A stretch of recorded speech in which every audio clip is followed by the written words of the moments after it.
ಕಾತುರದಿಂದ ಕಾಯ್ತಾ ಇರ್ತಕ್ಕಂಥ ಒಂದು ಹೊಸ ವರುಷ ಹರುಷದಾಯಕವಾಗಿ ಇರುವ ಹಬ್ಬ ಯುಗಾದಿ. ಈ ಯುಗಾದಿಯ ಪುಣ್ಯಕಾಲ ಹೇಳ್ತಕ್ಕಂಥದ್ದು ಬರ್ತಾ ಇರತಕ್ಕಂಥದ್ದು ಇದೇ 30ನೇ ತಾರೀಕು ರವಿವಾರದ ಅಂಗವಾಗಿ ಚಾಂದ್ರಮಾನ ಯುಗಾದಿ ಹೇಳ್ತಕ್ಕಂಥದ್ದು ಬರ್ತಾ ಇದೆ.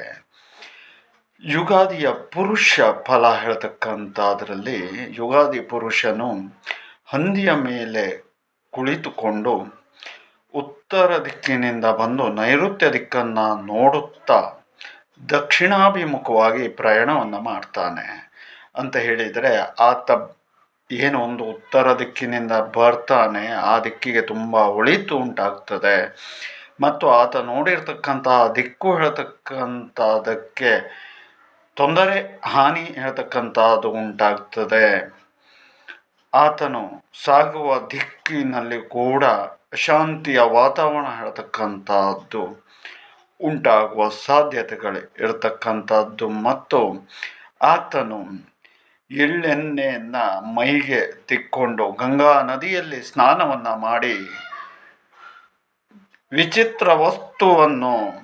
ಧರಿಸಿ ಬೆಳ್ಳಿಯ ಆಭರಣದಿಂದ ಅಲಂಕೃತನಾಗಿ ಚಂದನವನ್ನು ಲೇಪಿಸಿಕೊಂಡು ಬಕುಳ ಪುಷ್ಪಗಳಿಂದ ಅಲಂಕೃತನಾಗಿ ಪ್ರಿಯಂಗು ಧೂರ್ವ ಅಕ್ಷತೆ ಹಣೆಗೆ ಹಚ್ಚಿ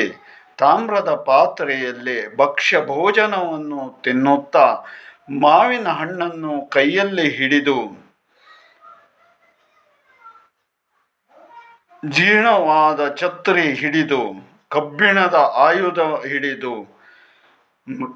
ಮೃದಂಗ ವಾದ್ಯ ಘೋಷಗಳೊಂದಿಗೆ ವೈಷ್ಣವಗಣಗಳೊಂದಿಗೆ ಲಜ್ಜಾಮುಖನಾಗಿ ಆತ ಸಾಗ್ತಾನೆ. ಹಾಗಾಗಿ ಈ ವರ್ಷ ಆತ ನೋಡಿರ್ತಕ್ಕಂಥ ದಿಕ್ಕುಗಳು ಹಾಗೂ ಆತ ಯಾವೆಲ್ಲ ಪದಾರ್ಥಗಳನ್ನು ತೆಗೆದುಕೊಂಡಿರ್ತಾನೋ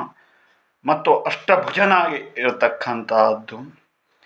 ಆತ ಬಳಸಿರ್ತಕ್ಕಂಥ ವಸ್ತು ಸಾಮಗ್ರಿಗಳೆಲ್ಲವೂ ಕೂಡ ದುಬಾರಿ ದುಬಾರಿ ದುಬಾರಿ